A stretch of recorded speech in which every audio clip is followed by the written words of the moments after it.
Sir, I agree you're sharing from the Bible. However, Sir, ang tanong ko po sa inyo, alin po at sino po ang mapalad? Ang nabinyagan o ang hindi nabinyagan? Okay, so salamat sa iyong magandang katanungan, kaibigan. At ang kasagutan po, kung alin po ba ang mapalad, ang mabautismuhan ba o ang hindi mabautismuhan, ay yung naisulat sa Mark chapter 16 verse 16. Dahil ang sabi diyan ay, ang sino mang sumampalataya at mabautismuhan ay maliligtas, ngunit ang hindi sumampalataya ay paparusahan. So makikita natin dito ang dalawang uri ng tao sa mundong ito. Una, ang mga sumampalataya at nagpabautismo ay maliligtas, ngunit yung ayaw ay paparusahan. Sumapalad ang magpapabautismo dahil hindi nila tatanggapin ang parusa at sila ay maliligtas. Yan po ang malaking pinagkaiba sa mga sumampalataya at nagpabautismo at sa mga taong ayaw tanggapin ang ebanghelyo. Ngunit ang tanong, ano ba ang mangyayari sa mundong ito? Bakit merong mga taong kailangang iligtas at bakit merong mga taong mapaparusahan?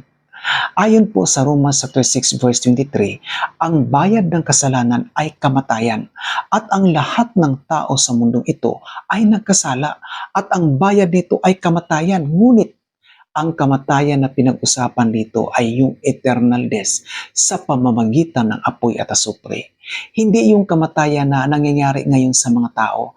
Dahil kapag ang taong masama ay namatay ngayon, siya ay bubuhayin muli para hatulan sa araw ng paghuhukom ng walang hanggang kamatayan.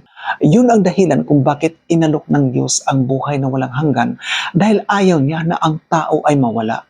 Gusto niya na ito ay makakasama niya magpakailanman. Kaya sinabi dyan sa Romans chapter 6 verse 23 na ang bayad ng kasalanan ay kamatayan, ngunit ang kaloob ng Diyos ay buhay na walang hanggan kay Kristo Jesus na Panginoon natin.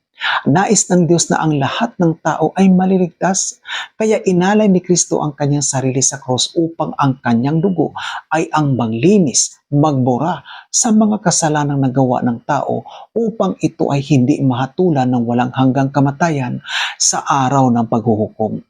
Ngunit ang nakakalungkot dito dahil marami pa rin ang mga mapapahamak dahil bagamat inalok na ng Diyos ang kaligtasan ng tao sa pamamagitan ni Kristo, ngunit marami pa rin ang hindi tatanggap nito. At hindi rin pinipilit ng Diyos ang sinumang ayaw tumanggap sa kanyang napakahalagang regalo. Hindi pinipilit ng Diyos ang mga taong ayaw maligtas dahil ang tao ay hindi niya ginawa na parang robot na maging sunusunuran lang sa kanyang gusto. Ang tao ay nilikha ng Diyos at binigyan niya ito ng kalayaan sa pagpili.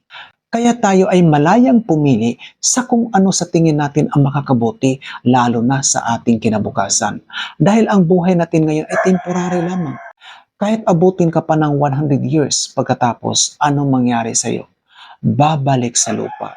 At kung ikaw ay namatay na masama, hindi mo tinanggap si Kristo bilang iyong tagapagligtas. Ikaw ay bubuhayin muli para tanggapin ang parusang eternal death. Pero kung ikaw ay namatay ng may tapat na pananampalataya kay Kristo, ikaw ay bubuhayin sa kanyang huling pagdating para pagkalooban ng buhay na walang hanggan.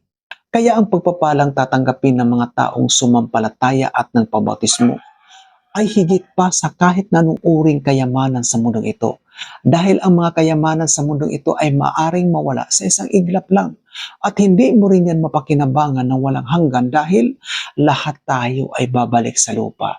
Kaya walang anumang kayamanan sa mundong ito ang makakapantay sa regalo ng Diyos para sa lahat ng tao. Dahil maliban sa mamanahin nila ang kaharian ng Diyos, sila ay pagkakalooban din ng buhay na walang hanggan at bihisan pa sila ng perpektong katawan na hindi na magkakasakit kailanman.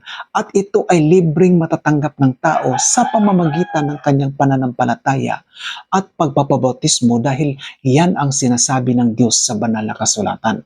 At kung magpapabautismo tayo kaibigan ay doon tayo sa iglesia nagtuturo na sundin ang mga utos ni Kristo.